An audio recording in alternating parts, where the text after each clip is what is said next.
네, 한 주 동안 한반도에선 평화 관련해서 어떠한 일들이 벌어졌을까요? 한 주간의 평화 관련 뉴스를 살펴보는 수요 평화 뉴스입니다. 오늘은요, 두 가지 뉴스를 살펴볼 텐데요. 먼저 제주 국제 관함식에 우길기를 단 일본 군함이 참가할 예정이라고 합니다. 국내 진보 보수를 막론하고 반대 여론이 굉장히 큰 상황인데요. 이에 대해서 살펴보도록 하겠습니다. 그리고 얼마 전 있었던 국군의 날 경축 오찬에서 문재인 대통령이 한반도 평화를 창출하는 위대한 한미 동맹을 언급했습니다. 이에 대해서도 한번 얘기 나눠보겠습니다. 평화통일시민행동 황남순 사무국장님과 함께합니다. 안녕하세요. 네, 안녕하세요. 앞서 말씀드렸는데요. 10월 12일부터 14일까지 제주 국제관함식에 15개의 나라가 참가한다고 합니다. 일본의 해상자위대도 참가를 하는데요. 항구에 기항할 때 일장기와 함께 해상자위대의 깃발인 우길기를 개항한다고 합니다. 네. 네, 해군은 해상사열시 소속 국가의 국기와 주최국인 태극기 두 깃발만 달아달라라는 요청을 한 상태이고요. 네. 이에 대해서 일본 방위상은 자위함 깃발인 우길기 개항은 일본 국내법으로 의무화되어 있고 네. 국제해양법상으로도 우길기는 군사 소속 선박의 국적을 표시하는 외교 표식에 해당한다. 네. 당연히 다는 것이라고 밝힌 바 있습니다. 네, 생각해보면 사실 관함식에 일본을 초청한 것 자체가 문제가 있는 것 아닌가 생각되는데요. 우길기가 일본 해군의 깃발이기도 하지만요, 일본 제국주의의 침략과 떼어놓고 생각할 수 없는 문제입니다. 전범기로 인식이 되고 있는데요. 과거사에 대한 반성과 사과가 전혀 없는 일본의 전범기가 한국의 바다에서 휘날리게 된다는 것. 게다가 사열을 받을 때 전범기가 휘날리게 된다니 상황이 정말 어이없게 되었습니다. 네, 연임에 성공한 아베 총리는 일본군 위안부 문제에 대해서 사과를 거부하고 있습니다. 일본 정부가 조직적으로 관여했음을 부정하고 전쟁 중에 일어난 여성 인권 침해라고 하고 있는 상황입니다.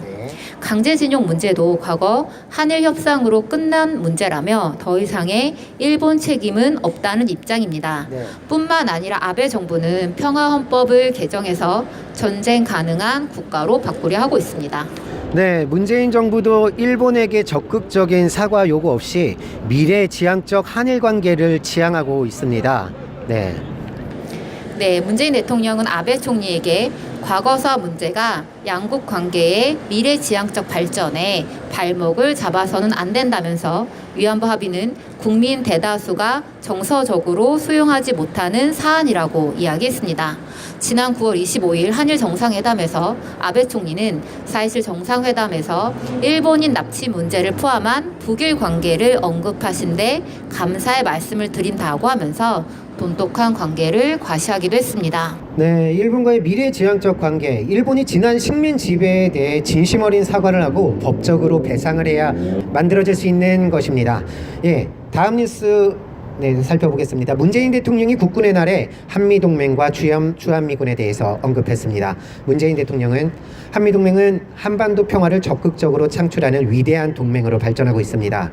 주한미군은 평택기지에서 한반도 평화 수호자의 역할을 변함없이 수행해 나가며 동북 안정과 평화에도 기여하게 나갈 것입니다 라고 말했는데요. 그런데 한미동맹이 과연 한반도 평화를 창출한 것이 맞습니까? 네, 한미동맹은 한미 상호 방위 조약을 기반으로 하는 군사적 동맹입니다. 네. 한미동맹의 목적은 북한과의 전쟁을 상정하여 함께 싸우는 것이죠. 네. 이에 기반하여 한미연합 군사훈련도 하고 있고 미 핵전력이 한반도에 수시로 드나드는 것입니다. 네. 주한미군 주둔을 위해 우리 땅을 무상으로 내어주고 있고 전쟁이 나면 대통령이 아니라 주한미군 사령관이 지휘권을 가지고 있습니다. 한미동맹 자체가 대북 적대적 성격을 가지고 있으므로 한반도 평화와 양립할 수는 없겠죠. 네, 북미 간 협상 내용도요. 미국의 대북한 군사적 위협을 제거하는 내용이 포함될 것인데요. 미국이 스스로 한미동맹을 조정하려고 하지 않겠습니까? 네, 미국은 지난 8월 예정이었었던 한미연합 군사훈련을 중단했습니다. 트럼프 대통령은 언젠가는 주한미군을 철수할 수 있을 것이라 말하기도 했습니다. 네. 연합군사훈련을 안 하게 되면 주한미군이 이 땅에 주둔할 필요가 없어지게 됩니다. 어쨌든 미국 스스로가 한미동맹을 조정하려 하는데 우리가 한미동맹을 부여잡고 있을 필요는 없겠죠. 네, 문재인 대통령의 그간의 발언들을 좀 살펴보면요. 한미동맹이 최우선 순위인데요. 한미동맹을 유지하면서 평화체제를 구축한다는 것, 이거 모순인데다가 통일도 한미동맹과는 같이 가기 어려울 것 같습니다. 네, 만약에 한미 동맹을 유지한 채 서로의 체제를 유지하면서 통일이 되었다고 가정했을 때 네. 우리는 이것을 이제 연방제라고 하는데요. 네. 갈등은 예정되어 있습니다.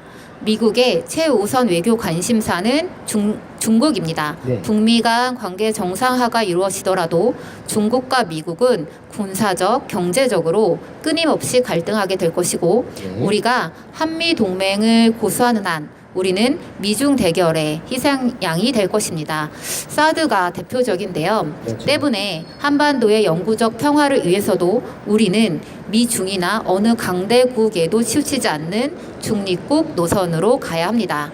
우리가 가야 할 길은 한미 동맹이 아니라 비동맹 노선입니다. 네, 맞습니다. 남과 북은 6.15 공동선언과 판문점 선언 그리고 9월 평양선언에서 민족 자주의 입장을 재확인했습니다. 통일은 그 누구의 도움이나 허락이 아니라 우리 민족의 힘과 지혜로 해결하고 이루어 나가야 할 것입니다. 새로운 시대를 많이들 언급하는데요. 문재인 정부도 과거 70년의 미국에 대한 의존에서 벗어나서 새로운 한미 관계를 수립해 나갔으면 합니다. 내일은 14선언이 발표된 지 11년이 되는 날입니다. 150명의 민관 대표단이 14선언을 남북 공동으로 기념하기 위해 평양을 방문하는데요. 남북이 남북 합의문을 만든 날을 기념하는 이유 무엇일까요? 과거 김대중 노무현 시절의 남북 교류를 복원하고 그때보다 더 높은 남북 관계를 이루기 위해서겠죠. 그 남북 관계는 바로 평화 통일입니다. 오늘 수요 평화 뉴스 여기까지입니다. 감사합니다. 네, 감사합니다. 네.